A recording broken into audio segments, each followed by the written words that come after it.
بسم اللہ الرحمن الرحیم اللہم لک الحمد سرمدا صلی علی حبیبک المصطفیٰ وآلہ وصحبہ ابدا۔ اللہ رب العزت نے نبی کریم علیہ الصلوۃ والسلام کے شجرہ نسب کو بہت ہی پاک رکھا۔ اللہ رب العزت نے پاک رحم اور پاک خون کے ساتھ آہستہ آہستہ نبی کریم علیہ الصلوۃ والسلام کا شجرہ نسب نبی کریم علیہ الصلوۃ والسلام تک منتقل فرمایا۔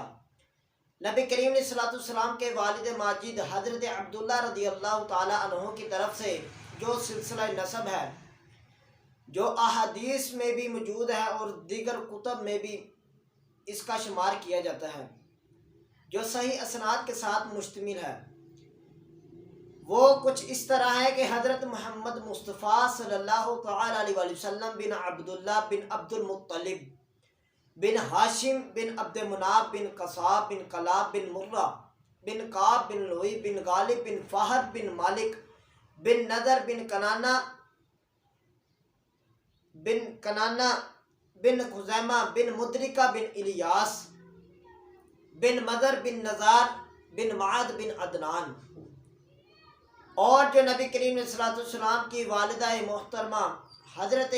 آمینہ رضی اللہ تعالی عنہا، جو نبی کریم علیہ الصلوۃ والسلام کی اماں جان کی طرف سے شجرہ نسب ہے، جو احادیث کی روشنی میں موجود ہے، جو دیگر کتب میں بھی موجود ہے، وہ کچھ اس طرح ہے کہ حضرت محمد مصطفیٰ صلی اللہ تعالیٰ علیہ وآلہ وسلم بن آمینہ بنت وہب بن عبد مناف بن زہرہ بن کلاب بن مرہ، نبی کریم علیہ الصلوۃ والسلام کے والد محترم اور حضرت آمینہ رضی اللہ تعالیٰ عنہ نبی کریم علیہ الصلوۃ والسلام کی والدہ محترمہ، نبی کریم علیہ الصلوۃ والسلام کے والدین کا شجرہ نسب کلاب بن مرہ کی طرف جا کر مل جاتا ہے، اور ادھر آ کر دونوں سلسلے آپس میں مل جاتے ہیں، اور اسی طرح سلسلہ آگے جاری رہتا ہے عدنان تک۔ حضرت عدنان کے بارے میں آتا ہے کہ حضرت اسماعیل علی نبینا علیہ الصلوۃ والسلام کی اولاد میں سے ہیں، اور عدنان سے جتنے بھی سلسلے آگے ہیں ان میں اختلاف ہے۔ نبی کریم علیہ الصلوۃ والسلام جب بھی اپنا شجرہ نسب بیان فرماتے تو عدنان تک ہی فرماتے تھے، اور عدنان حضرت اسماعیل علی نبینا علیہ الصلوۃ والسلام کی اولاد میں سے ہیں، اور حضرت اسماعیل علیہ الصلوۃ والسلام حضرت ابراہیم خلیل اللہ علیہ الصلوۃ والسلام کے فرزند ہیں۔ نبی کریم علیہ الصلوۃ والسلام کا خاندان اور شجرہ نسب سب خاندانوں سے بھی اعلیٰ ہے۔ نبی کریم علیہ الصلوۃ والسلام کے بدترین دشمن کفار مکہ بھی نبی کریم علیہ الصلوۃ والسلام کے عظیم خاندان کا انکار نہیں کر سکتے تھے، حالانکہ حضرت ابو سفیان رضی اللہ تعالی عنہ جب آپ حالت کفر میں تھے، اسلام لانے سے پہلے آپ بادشاہ روم ہرقل کے بڑے دربار میں حضرت ابو سفیان رضی اللہ تعالی عنہ نے کہا تھا کہ ہوا فینا ذو نسب، یعنی نبی کریم علیہ الصلوۃ والسلام کا خاندان عالی خاندان ہے۔ مسلم شریف کی حدیث پاک ہے، نبی کریم علیہ الصلوۃ والسلام نے ارشاد فرمایا، اللہ رب العزت نے حضرت اسماعیل علیہ الصلوۃ والسلام کی اولاد میں سے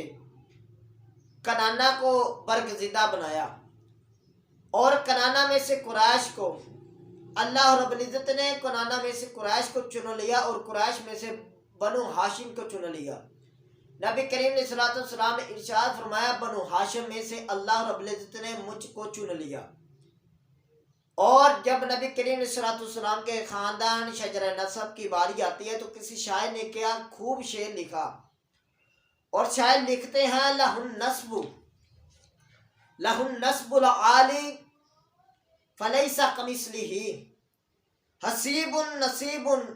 منعم متکرم، یعنی حضور انور صلی اللہ تعالی علیہ وآلہ وسلم کا خاندان اس قدر بلند مرتبہ ہے کہ کوئی بھی حسب و نسب والا اور نعمت بزرگی